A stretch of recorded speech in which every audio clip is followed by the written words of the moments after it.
Welcome back, guys, to another quick video. I want to show you 3 authentic Mexican products which are very good in recipes and tacos, and it's a game changer. This company is good. Well, actually both companies are good.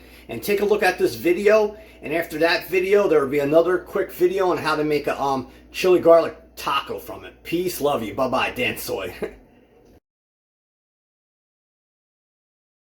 Welcome back, guys, to another quick video. I wanted to show you 3 really good Mexican products.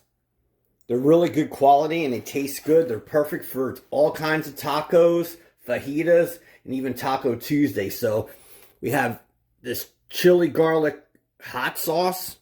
That thing is unbelievable. And we have their original one. That's awesome too. They also make another one, I think it's jalapeno and maybe habanero. It's hard to say that, but they have other brands, but these ones are really good.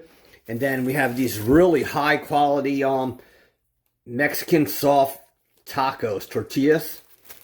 And if you can see, they have a lot of color in them already. So you really don't have to worry about putting these in a pan and warming them and adding color, because they already have color. So these 3 things are really good, authentic Mexican items, and they'll definitely make your tacos good, or your fajitas. But I'm gonna make a taco with these tortillas and the chili garlic. So look at my YouTube and you'll see it soon. Talk to you later. Dan Soy, bye bye.